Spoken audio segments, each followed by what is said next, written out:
Paul Ricaldi, and I'm back again to give you some really good tips on cutting crown.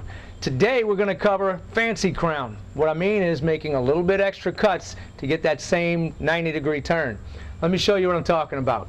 Normally you would take two 45-degree cuts to make a 90-degree angle, okay? What I mean is you cut this side 45 degrees and you cut this angle at 45 degrees, you put them together and you have 90. That's how you get your corners. So whatever your measurement is, or whatever your degree of angle is that you're trying to match, you just split it in half and that's what your cut's going to be. Okay, now I'm going to show you how to make this kind of cut.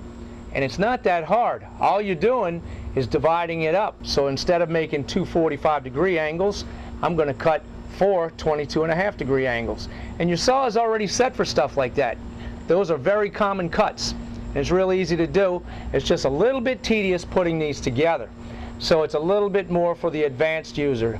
Once you learn how to cut your 90s and you get that down pat, try this out. You're going to love it.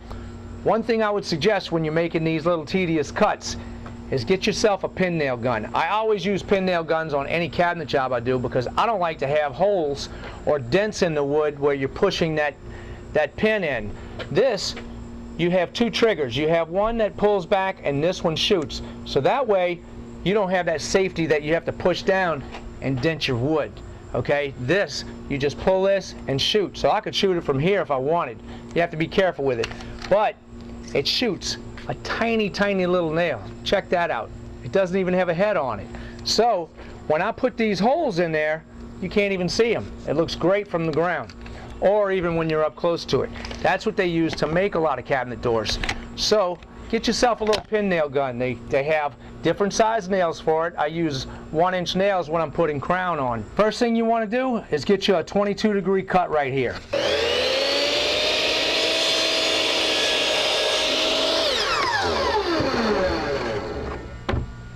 Now I'm going to take, and I want to make this a point. So I'm going to take this and get an exact cut. And my saw blade's getting a little bit dull, but bear with me a little bit. I want to take this from this point right here. I don't want it wide, I want it right on that point, and I'm going to come out. Alright? So I set it back upside down. Now I'm going to put the opposite 22.5-degree angle. I get this in place, and I'm going to line my saw up to get right on this corner right here. It has to be right on that, because if you're over, then your corners don't match right. So we're going to set this up, and a good thing to do is I'll take my blade and I'll set it right where the tooth can touch there, and I'll get it exact that way. Make sure you don't put your fingers by this saw when you pull the guide up like this, or the guard up like this. Alright, now that it's set, I'll go ahead and make my cut.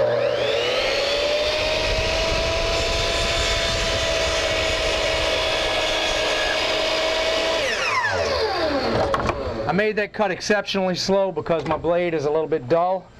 But you see how I have a nice tight cut right there? That's what we want. You don't want this to be wide. Now I'm going to make this cut to match here. So I need another 22-degree angle. I'm going to set it on the saw, get it in place where I need it, and let's go ahead, get this done.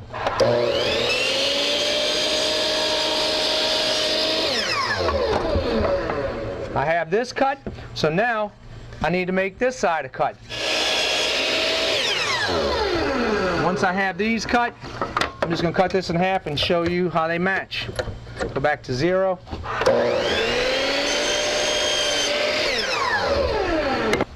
Here's our pieces. If I have dark wood, I'm going to darken this edge up with a pen that matches the wood before I put it together. But this light wood you really can't tell, so it's not a big deal. Let's go ahead and put a little glue on here. And I really don't have to do this, but I want to show you how to do it properly.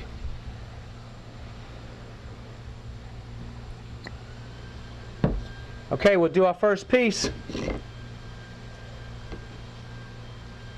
What I'm going to do on this is I'll hold it together like this, and this little pin nailer really makes the job a lot easier. I'll just shoot it on an angle,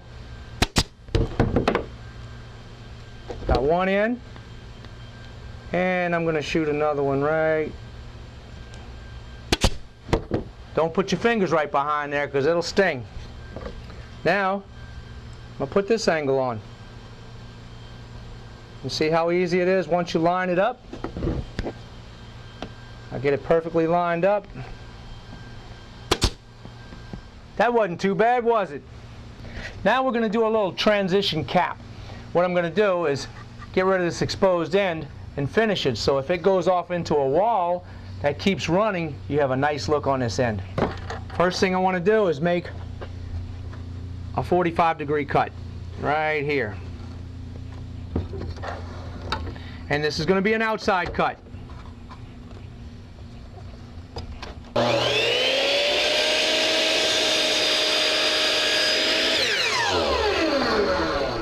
Now that I have this outside cut, I'm going to cut this square straight from this little bottom part right here.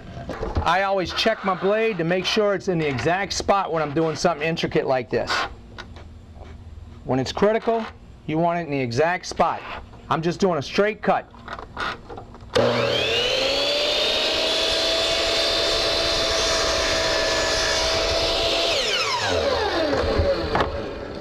Now you see, that's my cap piece. I'm going to set this on the side, and this is going to end on this. Okay, so now you know this is going to be an outside cut right here, just like that.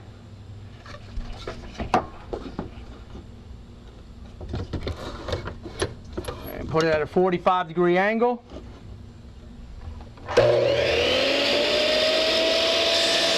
Now I'm going to tack these together, and I'm going to tack it on this little 2x4 to show you what it looks like.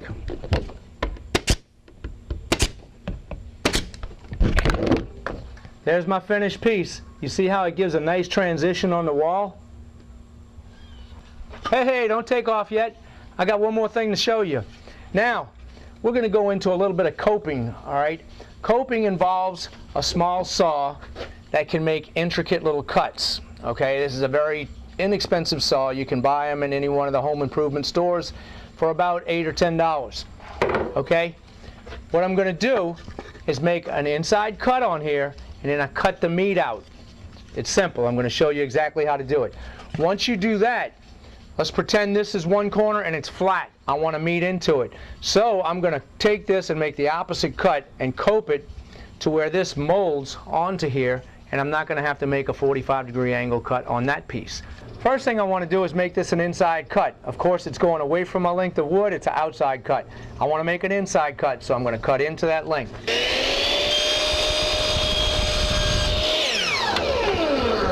Now that I have my inside cut, I'm going to set it down on the table and we're going to cope it. To make this cut, you want to get on an angle and you want to cut this meat out. You don't want to cut it straight, because if you cut it straight, you're going to mess it up. You want to follow this line. You see the line that it makes from the outside and the inside of the wood where the stain is? You follow that line and you cut on an angle. I cut on a deep angle. The deeper the angle, the easier it is to make it match. Make sure you don't break this piece off, because this is a detail piece that you really want to keep on there. Okay? So what I'll do is I'll line it up with my finger. Start right there, keeping that in place. That way I don't break that off. Once I start, I'm going to want to follow that line. All right, and you see the angle I'm on? I'm not cutting straight. I'm cutting on a deep angle. So, all right. I can take this, follow it through, and get rid of it. And then I can just start over right here if I want. Take your time on this and get it right, because this is important. If you mess it up, then you got to cut over and start another piece. But see, a coping saw allows you to make turns. It's really simple, just little cuts. When I get to a place where I have to make a sharp turn, I don't bend the blade because you can break it. I back up a little bit, and while I'm turning, I'm just slowly moving it back and forth at the same time. That way, I get a nice clean edge. You see how easy it is to make a coping cut? We just mitered this board. We cut the meat out and we made it match a straight board. Now, if you look at the back, you can see how it's put together. This will go flat up against that wall behind the wall. It won't even touch it, and you have a perfect coping cut.